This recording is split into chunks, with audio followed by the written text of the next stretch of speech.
ಚೈತನ್ಯ sir, heartly welcome. ಎಲ್ರಿಗೂ ಏನ್ ಅನ್ನಿಸ್ತಾ ಇದೆ ಅಂದ್ರೆ, ಬಲರಾಮನ ದಿನಗಳು, ಆ ದಿನಗಳು ಸೀಕ್ವೆಲ್ಲ ಏನ್ ನಡೀತಾ ಇದೆ ಅಂತ ಹೇಳಿ. ಫಸ್ಟ್ ಆಫ್ ಆಲ್ ಕಂಗ್ರ್ಯಾಚುಲೇಷನ್ಸ್ ಮತ್ತೊಮ್ಮೆ ನಿಮ್ಗೆ ನಮ್ಮ ಬಲರಾಮನ ದಿನಗಳ ಬಗ್ಗೆ. ಎಲ್ರಿಗೂ ಸುಸ್ವಾಗತ. ಇವತ್ತು ನಮ್ಮ ಪಬ್ಲಿಸಿಟಿಯನ್ನು ಅಫಿಷಿಯಲ್ ಆಗಿ ಶುರು ಮಾಡ್ತಿದ್ದೀವಿ. ಶುರು ಏನೋ ಹಾಡಿಂದ.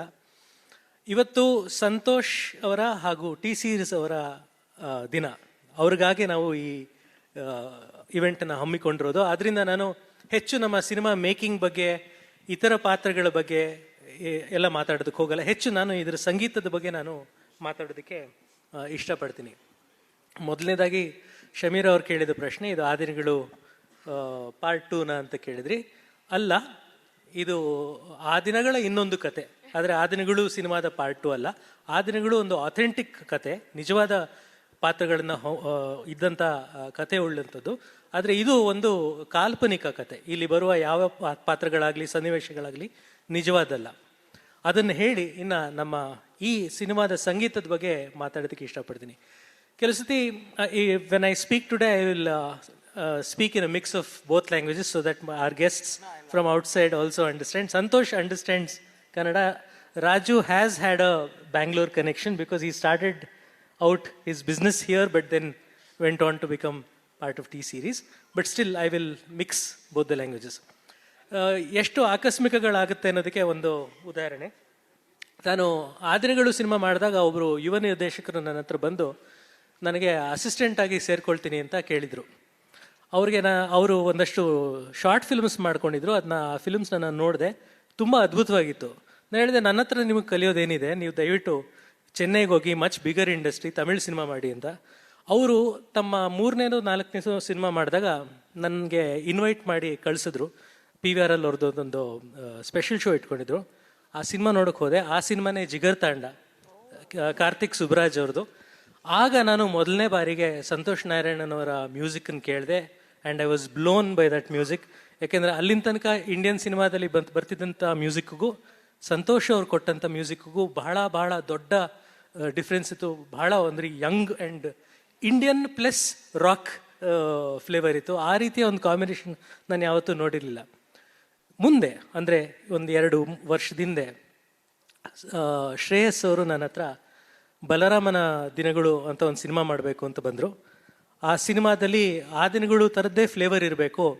ಆ ದಿನಗಳು ಇರೋ ಎಲ್ಲ ಪಾತ್ರಗಳು, ಅಂದರೆ ಮುಖ್ಯವಾಗಿ ಆ ದಿನಗಳಲ್ಲಿ ಇರೋ ಪಾತ್ರಗಳನ್ನೇ ಇಟ್ಕೊಂಡು ಆ ದಿನಗಳು ಪೀರಿಯಡಲ್ಲೇ ಸೆಟ್ ಮಾಡಿ ಒಂದು ಕಥೆಯನ್ನು ಮಾಡಬೇಕು ಅಂತ ಬಂದರು. ವಿನಯ್ ಗೌಡ ಅವ್ರು ಹೇಳಿದ್ರು, ಆ ದಿನಗಳು ಅದೇ ಪಾತ್ರಗಳನ್ನ ನೀವು ಆಯ್ಕೆ ಮಾಡಿದ್ದೀರ ಅಂತ. ಅದಕ್ಕೆ ಮುಖ್ಯವಾದ ಕಾರಣ ಶ್ರೇಯಸ್ ಅವರು ಮತ್ತು ಪದ್ಮಾವತಿ ಮೇಡಮ್, ನಮ್ಮ ಪ್ರೊಡ್ಯೂಸರ್ಸು. ಅವರು ಇದನ್ನು ವಿನೋದ್ ಪ್ರಭಾಕರ್ ಅವ್ರಿಗೆ ಮಾಡಬೇಕು ಅಂತ ನನ್ನ ಹತ್ರ ಬಂದರು. ಆಗ ನಾನು ವಿನೋದ್ ಅವರ ಜೊತೆ, ಶ್ರೇಯಸ್ ಅವ್ರ ಜೊತೆ ಈ ಕತೆ ಬಗ್ಗೆ ಡಿಸ್ಕಸ್ ಮಾಡಿದೆ. ಎಲ್ಲ ಮಾಡಿದಾಗ ಈ ಸಿನಿಮಾಗೆ ಮ್ಯೂಸಿಕ್ ಯಾರು ಮಾಡಬೇಕು ಅಂತ ಬಂದಾಗ, ಆ ಸಿನಿಮಾಗೆ ಆ ದಿನಗಳಿಗೆ ಇಳೆಯರಾಜ ಅವ್ರು ಮ್ಯೂಸಿಕ್ ಮಾಡಿದ್ರು. ಈಗ ಈ ಸಿನಿಮಾಗೆ ಯಾರು ಮಾಡಬೇಕು ಅಂತಂದಾಗ ವಿನೋದ್ ಅವರ ಹಾಗೂ ಶ್ರೇಯಸ್ ಅವರ ಬಾಯಲ್ಲಿ ಬಂದಿದ್ದ ಒಂದೇ ಹೆಸರು ಸಂತೋಷ್ ನಾರಾಯಣನವರು. ಯಾಕೆಂದರೆ ಇವತ್ತು ಇಂಡಿಯನ್ ಸಿನಿಮಾದಲ್ಲಿ the person who defines gangster music genre, though I don't think he like me describing him as but he also calls himself a gangster and he calls his father also gangster. So in any case, so he is somebody who blends authentic Indian music with western, with folk, with rock. There are so many shades to his music that there are in fact YouTube videos to study how he makes his music. There are videos analyzing how he makes his music. That kind of a legend. And we felt he's the only person who can compose for this film, and we were so happy to get him. Now the next challenge was, ನನಗೆ ಶ್ರೇಯಸ್ ಅವ್ರು ಹೇಳಿದ್ರು, ನೀವು ಸಂತೋಷ್ ಅವ್ರನ್ನ ಒಪ್ಪಿಸಿ ಅಂತ ಅಂದರು. ನಾನು ಹೇಳಿದೆ, ತುಂಬ ಎಕ್ಸ್ಪೆನ್ಸಿವ್ ಕನ್ನಡ ಸಿನಿಮಾಗೆ ಅಷ್ಟು ದೊಡ್ಡ ಬಜೆಟಿನ ಮ್ಯೂಸಿಕ್ ಡೈರೆಕ್ಟರ್ನ ಹೇಗೆ ನಾವು ಕರ್ಕೊಂಬರೋದು ಅಂತ ಕೇಳಿದಾಗ ಶ್ರೇಯಸ್ ಹೇಳಿದ್ರು, ನೀವು ಸಂತೋಷ್ ಅವ್ರನ್ನ ಒಪ್ಪಿಸಿ, ನಾನು ನಮ್ಮ ಅಮ್ಮನ ಒಪ್ಪಿಸ್ತೀನಿ ಅಂತಂದರು. ಸೊ ನಾನು ಕಾರ್ತಿಕ್ ಸುಬ್ರಾಜ್ ಅವ್ರಿಗೆ ಫೋನ್ ಮಾಡಿದೆ. ನಾನು ರಿಕ್ವೆಸ್ಟ್ ಮಾಡಿಕೊಂಡೆ, ಹೀಗೆ ಒಂದು ಸಿನಿಮಾ ಮಾಡ್ತೀನಿ, ನನಗೆ ಸಂತೋಷ್ ಅವರು ಮ್ಯೂಸಿಕ್ ಡೈರೆಕ್ಟರ್ ಆಗಬೇಕು ಅಂತಂದಾಗ ಕಾರ್ತಿಕ್ ಅವ್ರಿಗೆ ಕೇಳಿದ್ರು, ಏನು ಸಿನಿಮಾ ಮಾಡ್ತೀರಾ ನೀವು ಅಂತ. ನಾನು ಹೇಳಿದೆ, ಒಂದು ಗ್ಯಾಂಗ್ಸ್ಟರ್ ಸಿನಿಮಾ ಮಾಡ್ತೀನಿ ಅಂತಂದೆ, ಅಂಡರ್ವರ್ಲ್ಡ್ ಸಿನಿಮಾ. ಆ ದಿನಗಳು ಆದಮೇಲೆ ಕಡೆಗಾರು 18 ವರ್ಷ ಆದಮೇಲೆ ಮತ್ತೆ ಒಂದು ಅಂಡರ್ವರ್ಲ್ಡ್ ಸಿನಿಮಾ ಮಾಡ್ತೀರಾ, ಖಂಡಿತ ನಾನು ಮಾತಾಡ್ತೀನಿ ಅಂತಂದರು. ಸಂತೋಷ್ ಅವ್ರಿಗೆ ಅವ್ರು ಫೋನ್ ಮಾಡಿದ್ರು. ಸಂತೋಷ್ ಅವ್ರಿಗೆ ನಾನು ನಿಶಾ ಮೇಡಮ್ ಮತ್ತು ಶ್ರೇಯಸ್ ಅವರು ಹೋಗಿ ಮೀಟ್ ಮಾಡಿದ್ವಿ, ಅವ್ರಿಗೆ ಕತೆ ಹೇಳಿದ್ವಿ, ಅವ್ರು ಒಪ್ಕೊಂಡ್ರು. ಇಲ್ಲಿ ತನಕ ಈ ಜರ್ನಿ ಮುಂದಕ್ಕೆ ಬಂದಿದೆ. ಇವತ್ತು ನೀವೇನು ನೋಡಿದ್ದೀರಾ, ಶುರು ಶುರು ಅನ್ನೋ ಹಾಡು, ಅದನ್ನ ಸಂತೋಷ್ ಅವರು ಕಂಪೋಸ್ ಮಾಡಿದ್ರು. ಕಂಪೋಸ್ ಮಾಡಿದಾಗ ಅದರ ಟ್ಯೂನ್ ಮಾತ್ರ ನಮಗಿತ್ತು, ಯಾಕೆಂದ್ರೆ ನಾವು ಶೂಟಿಂಗ್ ಆಗಲೇ ಸ್ಟಾರ್ಟ್ ಮಾಡಿಬಿಟ್ಟಿದ್ವಿ, ಅದನ್ನ ಇನ್ನೂ ರೆಕಾರ್ಡ್ ಮಾಡೋಕ್ಕಾಗಿರಲಿಲ್ಲ.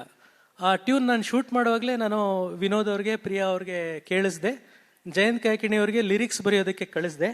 ಅವರು ಫಸ್ಟ್ ಟ್ಯೂನ್ ಕೇಳಿದಾಗ ಹೇಳಿದ್ರು, ಅವರು ಎ ಆರ್ ರೆಹಮಾನ್ ಅವರ ಅಗನಗ ಅಂತ ಒಂದು ಹಾಡಿದೆ, ಅದನ್ನು ಬರೆಯುವಾಗ ಎಷ್ಟು ಚಾಲೆಂಜಿಂಗ್ ಆಗಿತ್ತೋ ಅಷ್ಟೇ ಚಾಲೆಂಜಿಂಗ್ ಇದು ಅಂತಂದ್ರು.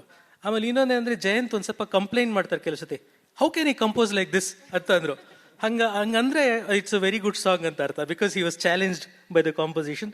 ಸೊ ಜಯಂತ್ ಅವರು ತುಂಬ ಅದ್ಭುತವಾಗಿ ಇದರ ಲಿರಿಕ್ಸನ್ನು ಬರೆದ್ರು. Thank you Jayant sir. And ಈ ಸಾಂಗ್ ಶೂಟ್ ಮಾಡಬೇಕಾದ್ರೆ ನಮಗೆ ಹಾಡಿರಲಿಲ್ಲ, ಟ್ಯೂನ್ ಇತ್ತು, ಹಾಡಿರಲಿಲ್ಲ. We didn't have a recorded song. Venu sir ನಾವೊಂದು ಸೆಪರೇಟ್ ಶೂಟಿಂಗ್ ಸ್ಕೆಡ್ಯೂಲ್ ಕೂಡ ಇಟ್ಕೊಂಡಿರಲಿಲ್ಲ.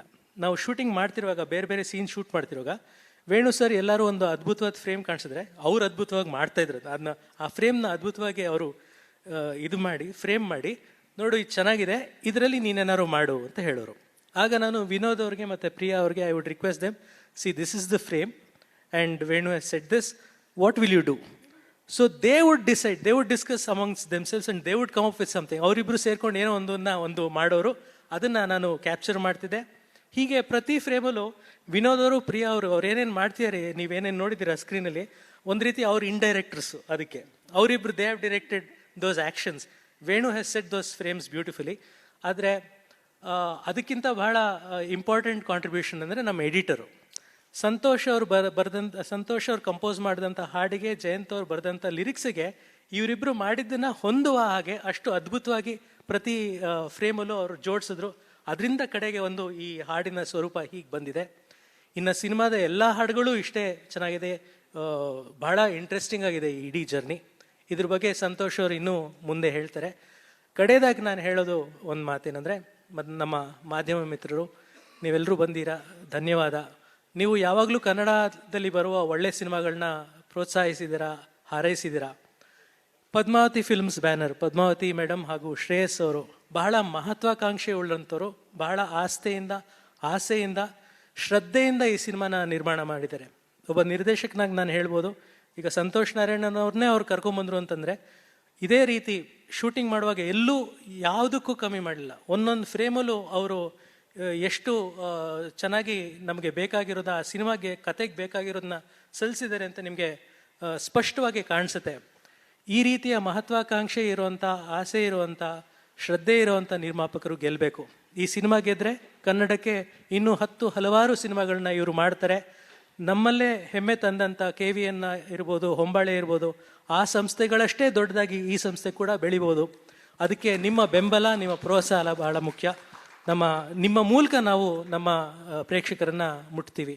ಆದ್ದರಿಂದ ಇವತ್ತು ಕಡೆಯದಾಗಿ, ಎಲ್ಲದಕ್ಕಿಂತ ಮುಖ್ಯವಾಗಿ, ಈ ಸಂಜೆ ಟಿ ಸೀರೀಸ್ ಮತ್ತು ಸಂತೋಷ್ ನಾರಾಯಣ್ ಅವ್ರದ್ದು ಈ ಮ್ಯೂಸಿಕ್ನ ರೆಡಿಯಾದಾಗ, ಸಿನಿಮಾ ಎಲ್ಲ ರೆಡಿಯಾದಾಗ ನಾವು ರಾಜು ಹರ್ವಾನಿಯವ್ರನ್ನ ಹೋಗಿ ಬಾಂಬೆಯಲ್ಲಿ ಭೇಟಿಯಾದ್ವಿ. ಅದನ್ನು ಆ ಮೀಟಿಂಗನ್ನು ಅರೇಂಜ್ ಮಾಡಿದ್ದು Meenakshi Santosh Narayanan ma'am. She suggested that we should do this with T series and I met Raju at T series and we showed him the 3 songs and I hope he was impressed.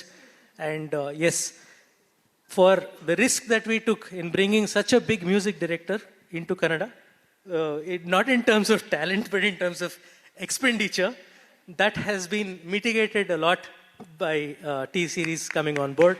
And I'm very grateful, sir, for having acquired our rights, and we look forward to a wonderful journey ahead with you.